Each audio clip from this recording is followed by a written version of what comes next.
대한민국이 말입니다. 최근에 보면은 세계에서 영향력을 미치는 원, 투, 쓰리 나라 중에서 우리가 약 한 세 번째 나라가 된 것 같습니다. 세 번째 나라. 여러분들은 어떻게 생각하십니까? 아직도 지질이 싸우는, 여의도 국회 의사당에서 싸우는 그것만 보고, 우리는 안 돼, 우리는 안 돼. 이렇게 자존감에 빠져 계십니까? 제가 보기에는요, 우리가 세계를 움직이는 3대 대국에 들었습니다. 우리나라 방산 물자가 유럽을 지금 완전히 석권을 하고 있죠. 폴란드에서는요, 우리나라 방산 물자를 긴급히 수입해서 자국의 방어력을 갖췄습니다. 그리고 거기에 대한 그 고마움으로 어마어마한 그 개발 프로젝트를 우리 대한민국 기업에 이렇게 주었습니다. 바야흐로 이제 대한민국이 전 세계를 주도하는, 우리가 긴가민가 했던, 괜히 옛날에 성사학자들이 헛소리라고 우리가 얘기했던 그 나라가 되는 것 같아요, 지금 대한민국이. 그래서 오늘까지 여러 가지 우여곡절이 있고 지금도 여러 가지 문제가 많습니다만은 대한민국은 우리 하나님께서 예정하신 나라로 착착착착 진행해 가는 겁니다. 그럼 최근에 왜 이런 혼란이 있는가? 여러분, 그 마지막 7년 대환란 때도 혼란의 극치를 이루잖아요. 우리 주님께서는 알곡과 가라지를 그대로 두라고 하죠. 마지막 날에 가라지를 다 거두어서 불태운다는 겁니다. 이와 마찬가지로 큰 역사를 앞두고 악의 세력들이 준동을 하게 되어 있습니다. 지금 우리나라가 그러한 실정이라고 저는 생각을 합니다. 말이 안 되잖아요. 무기한 단식한다는 사람이 왜 집에 퇴근을 해요? 그럼 집에 가서 단식을 하는지 안 하는지 누가 알아요? 이렇게 거짓말을 하면 안 되는 거예요. 거짓말. 단식을 하려면은 진짜 생명이 끊을 때까지 단식을 하면 대통령 야당이 대표인데 대통령도 뛰어가고 다른 사람들도 말릴 텐데 말입니다. 첫날부터 우리의 기대를 완전히 좀 서운하게 했습니다. 자, 여러분, 여호와의 제정 복수토리의 차례를 오늘 설명을 드리겠습니다. 총 8겹으로 구성이 되어 있는데 제 1부는요, 우리 성도들 그리고 일반 국민들도 가장 잘 모르는 게 있어요. 지음을 받은 모든 사람의 복수토리. 여호와 하나님께서는 사람에게 복을 주셨지 성도에게 복을 주신 것이 아닙니다. 예수님께서도 세상을 이토록 사랑하다 오신 것이지 믿는 성도들을 위해 오셨다고 말씀하지 않았어요. 그래서 모든 사람의 복수토리입니다. 하나님의 형상으로 지어진 모든 사람, 생육, 번성, 충만하여 다스리고 정복하는 복을 주셨죠. 이 복은 부족함이 없어요. 에덴의 복입니다. 그리고 이 복은 변하거나 없어지지 않고 영원히 존속하는 복입니다. 이 복은 지금도 우리에게 작용하고 있습니다. 그리고 차별이 없이 모두에게 공평한 복입니다. 믿음이 좋다고 재물을 더 많이 주는 것도 아니고 또 모르고 믿지 않는 사람이라고 해서 야, 너 고생해야 하고 복을 주지 않는 것도 아닙니다. 이 복 중에서 가장 큰 복은요, 빛의 복, 빛이란 것은 우리 예수님이죠. 그리고 노아에게 주신 언약과 할례의 복에 대해서 제가 간략하게 연구를 했습니다. 제 2부는 말입니다. 구약의 선민인 이스라엘의 복수토리입니다. 왜 여호와 하나님께서는 이스라엘에게 이렇게 특별한 복을 주셨을까? 그 이유가 궁금하시죠? 그것을 제가 설명을 해 놓았습니다. 아이야, 아브라함, 이삭, 야곱에게 주신 특별한 하나님의 복이 있습니다. 그리고 요셉과 함께 하신 하나님의 복이 있죠. 그런데 이 복에 대해서 출애굽한 백성들이 궁금했던 모양입니다. 주신다는 복 어디 갔어요?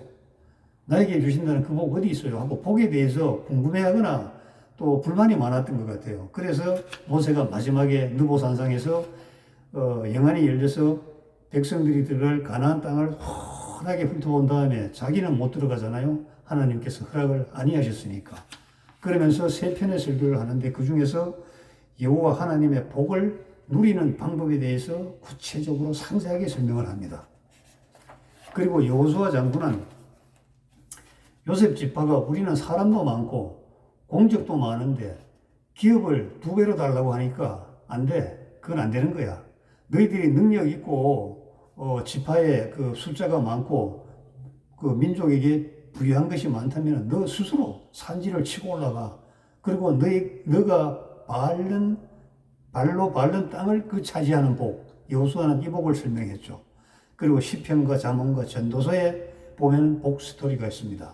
이것은 시대를 불문하고 우리 모든 성도와 비성도들이 반드시 알아둬야 될 복 스토리입니다.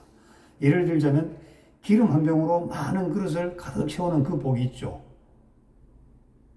그 복이 있죠.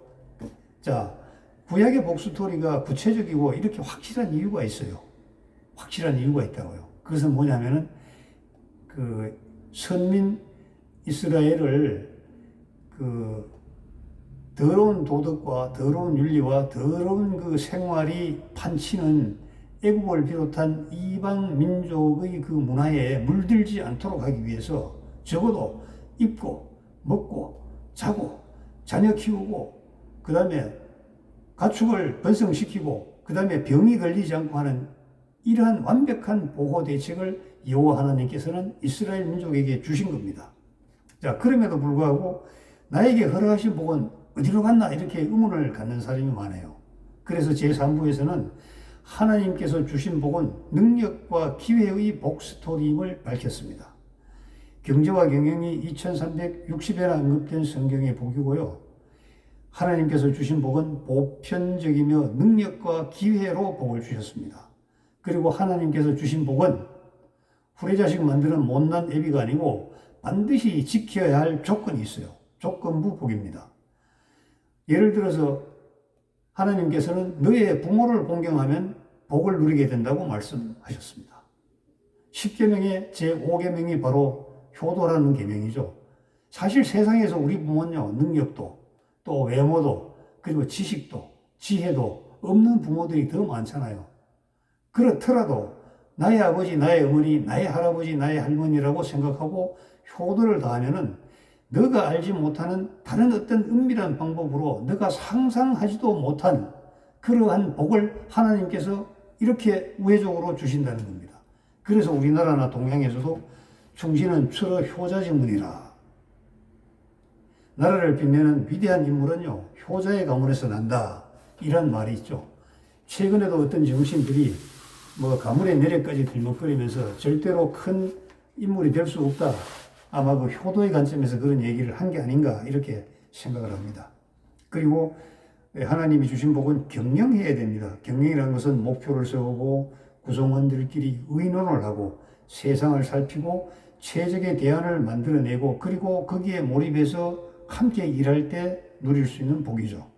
그리고 여호와 하나님 복은 행동할 때 누립니다. 많은 사람들이 하나님께서 알아서 해주셔. 주님이 알아서 해주죠. 성령이 알아서 해줄 거예요. 천만에 만만의 콩떡입니다. 누워 자는 사람, 경상도 말로 디비제 자는 사람에게는 하나님 복 준 적이 없어요. 우리나라 법도 그렇잖아요. 잠자는 자는 법이 보호해주지 않는다고 하잖아요. 행동해야 됩니다. 지금 많은 젊은이들이 직업이 없다고 해서 기도원 가서 기도하는 사람은 그래도 이쁜 청년입니다. 앉아서 뭘 기다리고 있죠. 천만의 말씀. 나가서 쓰레기라도 주스라. 깡통이라도 주스라.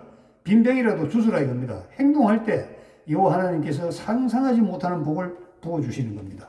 자, 제4부는요. 신약시대 영적 이스라엘의 복수돌입니다. 신약시대에는요. 개념과 우선순위가 바뀌었어요. 막 기도하고 달라고 떼쓰고 더 달라고 조르고 하는 거 아닙니다. 이거 이제 경상도 사투리로 걸베이 삼신 들렸나? 남의 집에 그 밥 먹으러 와서 저도 어릴 때 그런 거 많이 봤어요. 그 이상한 사람들 요즘은 없습니다만 한센병 환자들이 와요. 그러면 이제 다른 손님들하고 썩지를 못하니까 저 외퉁이에 외딴 곳에 이제 밥상을 차려서 갖다 드립니다. 그러면 꼭 더 달래요. 또 갖다 드립니다. 그런데 갈 때 보면은 먹지 않고 그대로 두고 가는 거예요. 자, 한센 환자들이 만진 그 밥을 어떻게 하나요? 먹을 수가 없잖아요. 버려야 되잖아요. 그와 마찬가지로 달라고 하면 안 돼요. 개념이 있습니다. 뭐냐면은 사노라면 필요한 세상의 복은요, 하늘의 복을 구하면 저절로 받게 됩니다. 그리고 성령이 임재하면 모든 것이 해결되고 해결하는 지혜를 받을 수가 있습니다.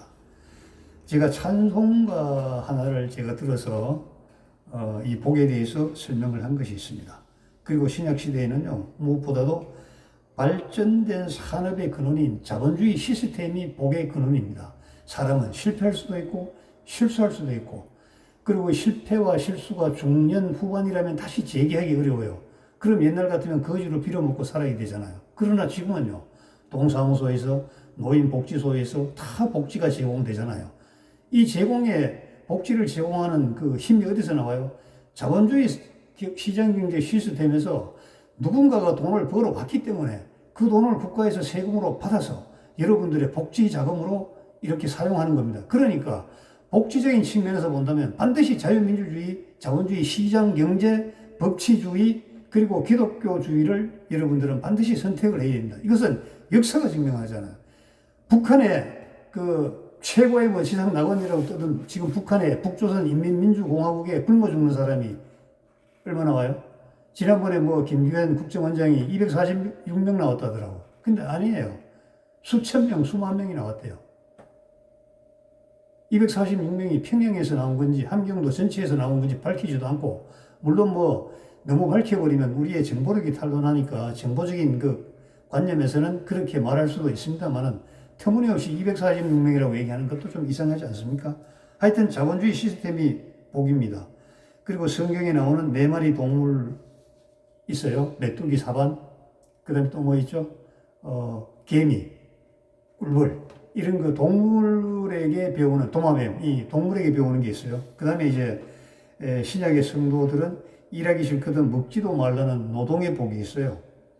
그리고 아셀 지파에서 그 예언이 있는데, 아셀 지파 예언에서 유전을 찾은 복도 있고, 스불론과 이사갈 지파의 그 복도 있고요. 그리고 많은 성직자들은 재물로 인한 화를 사실은 염려하고 있죠. 그리고 또 많은 사람들은 노래 가지 않고 하나님께서 해 주신다고 믿는 나약한 그 복관을 가지고 있습니다. 그러나 신약에서는 이렇게 나약한 그 복 개념을 가지고 있으면 안 됩니다. 그 다음 5부에서는요, 고전 경제인 문학의 복 스토리를 제가 설명을 했습니다. 고전 경제인 문학은 재물로 인해 발생하는 분노와 갈등을 조절해야 된다. 또 물질과 정신이 조화로워야지 정신만 추구하고 물질은 아래 걸로 보면 안 된다는 겁니다. 그리고 인간의 본성은 5가지를 좋아하고 6가지를 싫어하는 오복과 육극에 대해서 설명을 했죠. 그래서 많은 선지자들은 백성을 부자로 만든 다음에 그리고 가르치라고 했습니다. 여기에 노자, 공자, 맹자, 묵가, 법가, 순자, 또 이들의 주장과 한계를 제가 요약을 했습니다. 6부는 제가 그 박사 과정을 받은 그 주제이기도 한데요. 사마천의 화식경제의 복스토리입니다. 이것은 경제인 문학의 보고이죠. 그리고 이 사마천은 생식기를 절단당하고 돈이 없어서 생식기를 절단당하고 나서 가난 때문에 자기와 같은 운명에 처한 사람이 없기를 바란다는 뜻에서 3000년의 역사를 자기가 분석을 해서 그 부자 스토리를 이렇게 정리를 한 것이 화식전입니다. 여기에 대해서도 제가 상세하게 설명을 잘 해놨습니다. 이건 제 그 박사학위 전공 분야이기 때문에 아주 그 재미있고 리얼하게 여러분들에게 도움되도록 제가 성경과 경제에 입각해서 설명을 잘 해놨습니다. 그리고 7부에서는요, 카오스 세상의 혼란한 복스토리. 뭐 이런저런 말을 해도 세상은 돈을 향해 뛰잖아요. 혼란의 중심에는 돈이 있죠. 다산 정혜용 선생은 정말 돈으로 인한 이 부패상을 한탄을 했습니다. 사람이 부자를 대하는 태도가 있어요, 여러분. 10배 부자는요, 별것도 아닌 게, 야, 나도 그 정도는 될 수 있어. 두고 봐. 이렇게 얘기해요, 사람은요. 그런데 100배 부자가 되면, 어이쿠야, 100배야. 대단하네. 저 사람은 뭔가 모르게 뭐 힘이 있는 것 같아. 높은 사람도 잘 알고 있겠지. 야, 이거 잘 보여? 이러는데, 이렇게 두려워합니다. 1000배 부자가 되면 지나는 길에 그 집 일을 해줘요. 물고도 터주고, 물고도 막아주고, 뭐 있으면 갖다 주고, 나무도 한 짐 갖다 주고, 이렇게 합니다. 근데 10,000배 부자가 되면 나를 하인으로 써주세요. 여러분, 세계 유수의 대학을 졸업하거나 지금 스카이 대학을 졸업한 사람들이 삼성을 비롯한 IBM을 비롯한 인류 기업에 들어가려고 하는 게 그런 마음 아닙니까? 사실 그 회사의 발전에 기여도 하지만 나는 그 회사에서 평생 돈을 받아먹은 만큼 일을 해야 되는 그러한 어떤 그 종의 관계 아닐까요? 하여튼요, 이렇게 카오스 세상에서는요, 세계적인 천재 뉴턴도 쪽박을 찼어요. 주식 투자하다가. 그리고 누구죠? 영국의 유명한 총리, 이 담배 이렇게 딱 물고 있는 거, 웃혀도 나오는 그 총리도 미국 월가에 갔다가 그 감연료 받은 그 3만 달러 그대로 다 틀려버렸어요. 그리고 노벨 경제학상을 받은 박사들도 실패한 투자인데요. 자, 이런 데서 어떻게 나 같은 개인이 살 수 있느냐? 살 수 있습니다. 잘 살 수 있습니다. 멋지게 돈을 벌어서 멋지게 사용하고 하나님의 사명자가 되는 그 길이 있다고요. 그래서 제8부에서는 성도들이 완성해야 될 복수 도리를 제가 12가지로 이렇게 제시를 했습니다. 여러분, 이것을 차근차근히 오늘부터 여러분들에게 설명을 드리는데 여러분들께서는 꼭 잘 들으시고 여러분들의 지혜로 발전시키시기를 바랍니다. 다음 시간에는요, 제8부까지 있는 그 각 부의 줄거리에 대해서 간략하게 설명을 드리고자 합니다. 여러분, 안녕히 계십시오.